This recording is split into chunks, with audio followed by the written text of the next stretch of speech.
Hello, and thanks for coming along to And We Have an Office Dog, the digital agency podcast where we talk to agency owner-directors and learn more about what makes them tick. From the things that make them similar to the things they'd rather have known sooner, where they've had success and where they've learned some hard lessons. All will be revealed with your host, Chris Simmons, the agency coach, and he'll be talking to a different awesome agency person in each episode, asking them 4 questions and seeing where the conversation takes us over the next 25 minutes. Okay, so let us begin. Over to you, Chris. Thanks, voiceover guy. And on the podcast today, we've got Carolyn from ROI Swift, all the way from Austin, Texas. How are you doing? Fantastic. How are you, Chris? Lovely to speak to you. I'm really good today. It's finally getting a bit sunny in the UK after months and months and months of grey. We are having one of our 2 full days a year of sunshine. Well, I hope you get to get out and enjoy it. Same here. I'll be taking the office dogs out for a walk after this recording. So, Carolyn, for those who don't know, tell us all about ROI Swift. What do you guys do? And potentially there could be a potential customer listening. So tell us how awesome you guys are.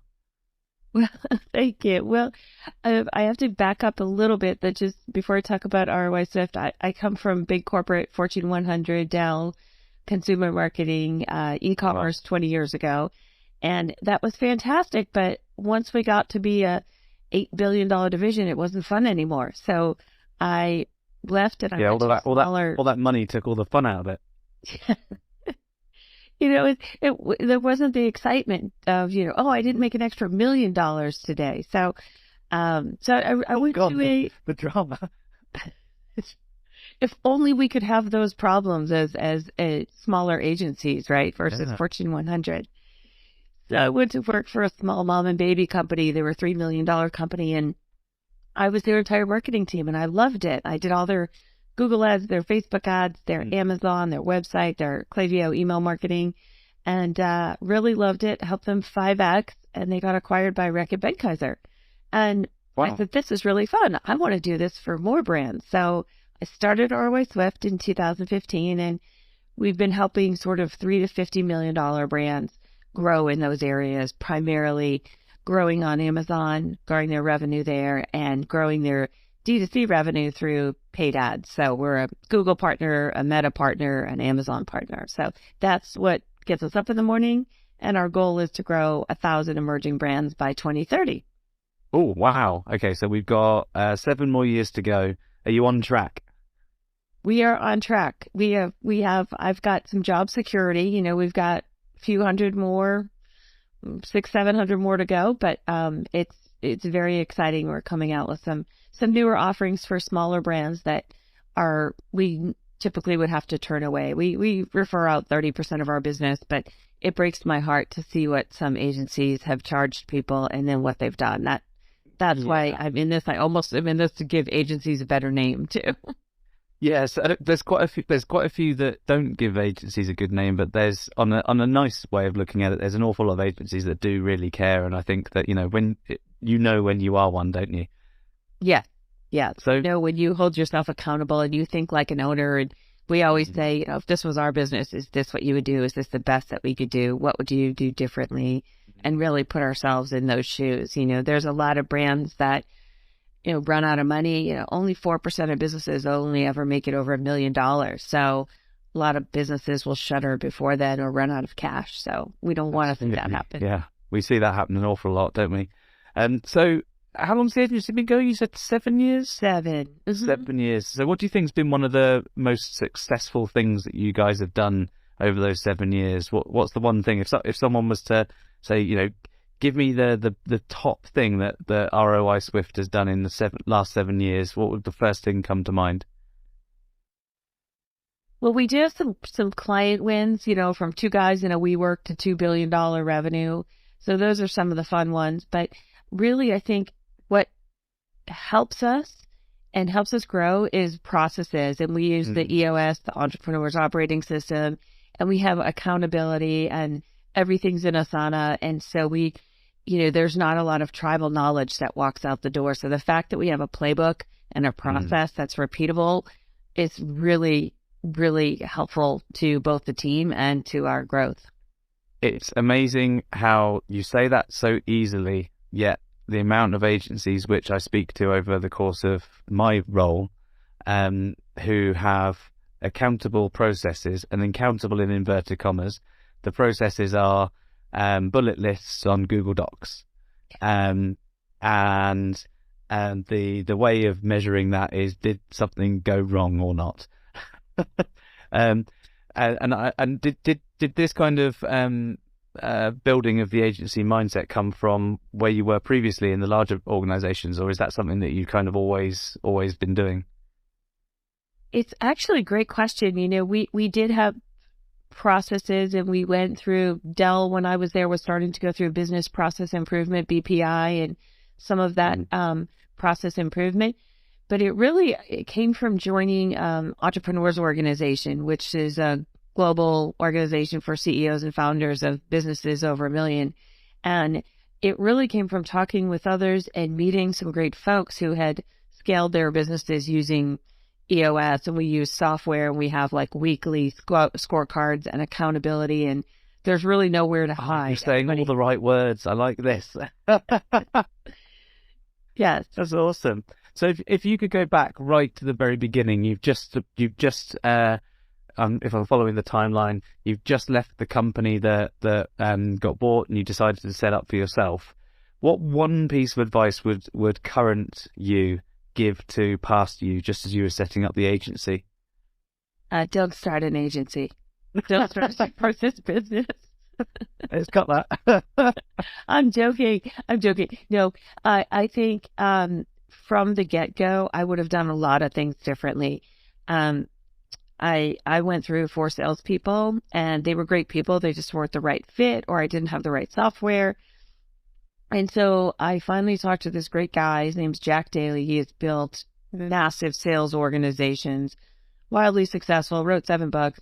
And he came to Austin as part of an EO event and talked to us. And I talked to him for an hour afterwards. And he said, why are you hiring salespeople? You're a marketer. You don't know how to run sales. Why don't you just outsource it?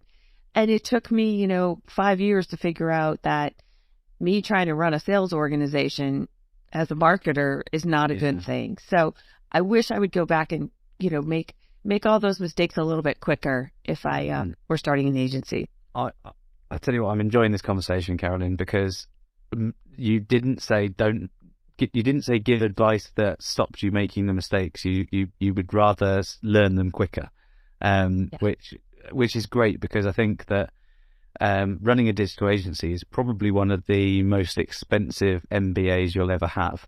The amount of things you know in corporate land, the amount of things you know in all the jobs you've ever done in your life, you start running your own agency, and quite a lot of mistakes happen that you didn't even know to consider and think about. And it's quite a lot of punches in the face, shall we say, when things go wrong. But it's something that you continue to do out of love, and if you're good at it, and you're good at learning, and you're good at systems and processes and accountability, it grows into something like you're talking about right now. It's brilliant. Thank you. What about you? I'd love to hear your answer to the question. If I could go back in time, I would have told myself to get out of my own way much quicker. I was a bad employer at times because I didn't listen properly. My way was the right way regardless, or delegation was pretty poor at certain times because I wasn't clear really what I wanted for quite a lot of the time. And a lot of those lessons came at a price, and sometimes it's, it just wasn't good for the business. So I learned an awful lot by not getting out of my own way. I'd prefer to have been told to get out of my own way much sooner, because I think it would have been less painful. But yeah, get out of your own way sooner, Chris. And I think it was very humbling to learn that lesson. That's great. We used to have a saying at Dell, well executed failures, so and I'm a believer in fail fast, try things and fail fast and move on. And to your point, I didn't fail fast enough, I might have had employees stay on too long that weren't A-plus players. And as you know, as an agency, if you're under 30 or 40 people, I mean, everybody's got to be an A player. There's no room for what we call campers or gotta goes. We sort of plot everybody, and we really need A-plus players. And that's the other thing that mistakes I've made in the past is let someone that we knew was not the right person for that seat. They're a great person. They'd be great in another role, but they weren't the right person for that seat. I've let them stay in that seat too long. Well, I think that as part of the EOS stuff, isn't it, really, to have the right bums in the right seats, and sometimes it's you can go through the best, well, in your perspective, the best hiring process, really good onboarding, you can have great documentation, but until that person sits down, so to speak, and gets to work, it's very hard to really see whether they were the right fit or not. And it's fine to have your values and to try and exhibit all of these things and show all of this to people, but people are all different, and sometimes you will hire someone that isn't a fit, and that might be a mutual thing, and you work out a way to make that amicably make an amicable separation, should we say? But other times it isn't as easy as that, and I think people part of the digital agency structure is the core kind of piece of the puzzle, and it's often the hardest to manage, and especially in the long run when as you grow, the stakes get higher. Absolutely true. So what do you think over the last 7-ish years has been something that that you did really early on that you think's kind of set you up for this success that you're seeing at the minute? Probably the thing that I find the most troubling with agencies is that not everybody is an expert, right? So sort of from day one, I hate to say it and I won't admit this, but I know how to code in Shopify.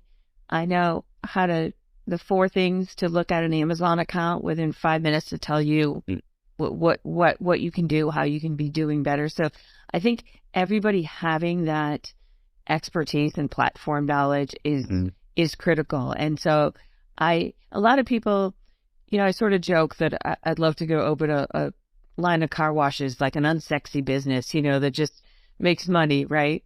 And just do a car wash franchise, the most upscale, convenient car wash franchise ever. And but and I don't need an expertise in car wash, right? I can hire someone.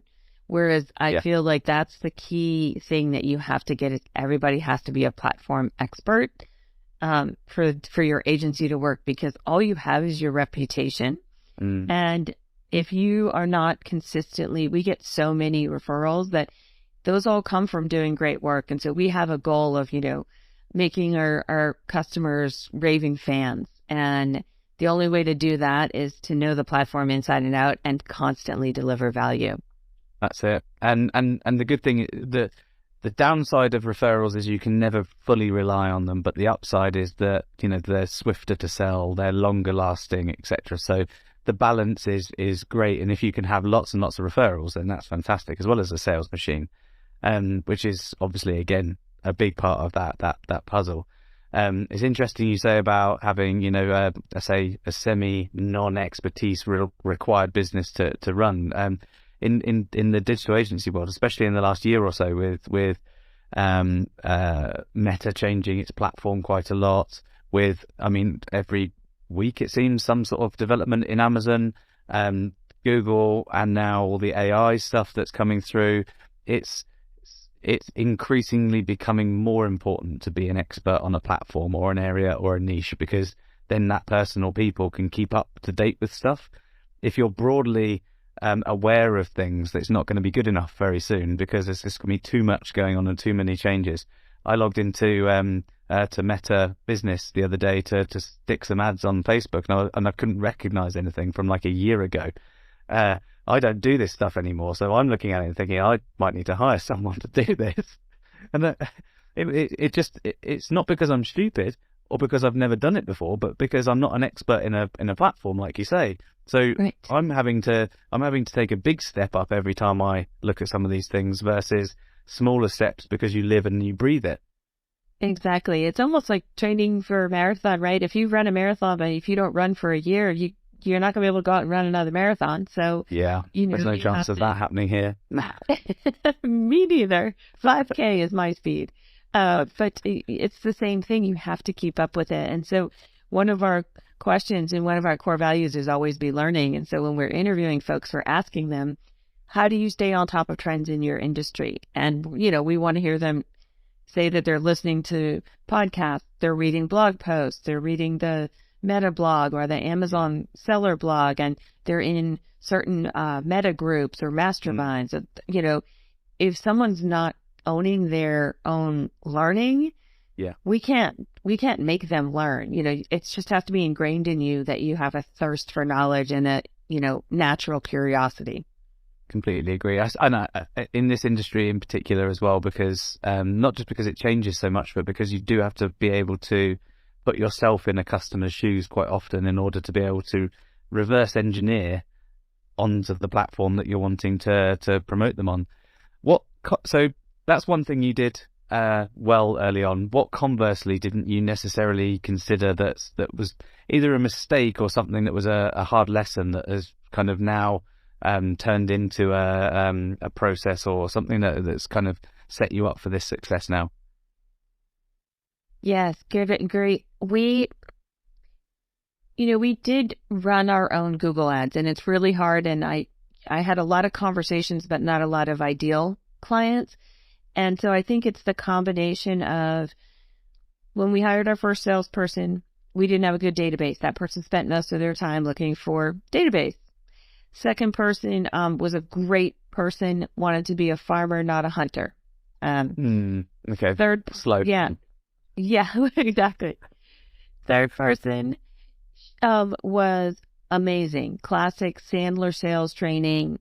We had the Salesforce, we had Zoom info for the database, we had everything. She was just not the right fit, bull in a china shop from a people person standpoint, right? Yeah. And the last one, again, same thing. He's a great guy at trade shows, but we don't do a lot of trade shows. He's your in-person account manager, sales guy.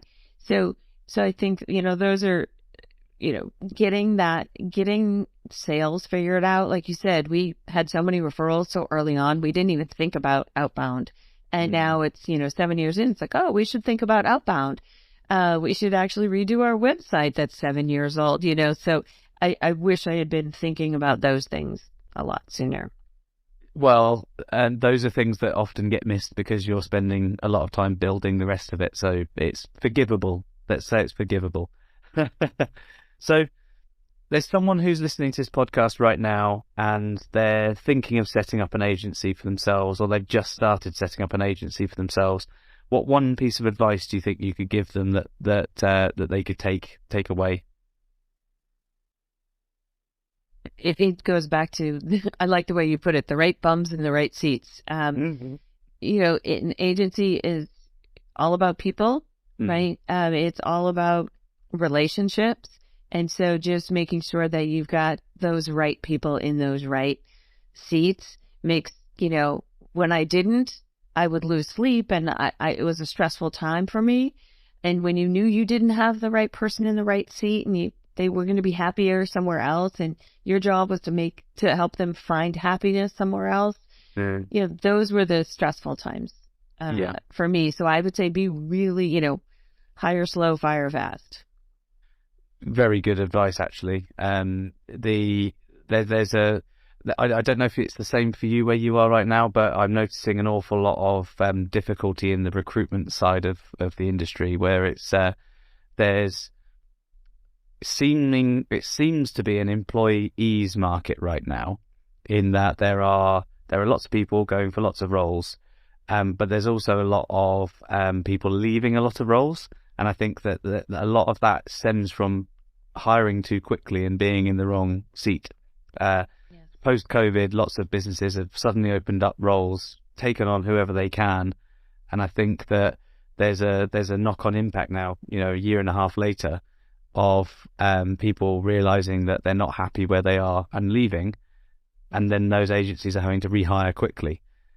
And so hire slow, fire fast feels like a really good bit of advice there. Yes, here in Austin, there's been massive layoffs at Meta, Google, Amazon. Walmart just announced they're closing their tech center in Austin and forcing people to move to one of their other 2 tech centers, either Bentonville, Arkansas, or forget what city the third one is in. So I'll tell you, a year ago, it was impossible to hire in Austin. So we were actually, we'll hire anywhere in Texas. We have team members in San Antonio, which is about an hour and a half from here. We have a team member in Houston, who's about 3 hours from here. And so we basically said, for tax reasons, as long as you're in Texas, you can work with us, because Austin is, I can imagine what it's like where you are, but Austin was really hard to hire for a long time. It's definitely easing up, and we've just brought on an amazing person onto our Amazon team that we probably wouldn't have been able to get a year ago. Which is great news for you. And sorry, Amazon, you don't get them back now. So thanks so much for coming on the podcast today, Carolyn. It's been really great talking to you. You too, Chris. Thank you so much for having me. Thank you. And in our next episode, we'll be speaking with another agency leader to hear their story and the lessons they've learned along the way. So thanks very much for listening.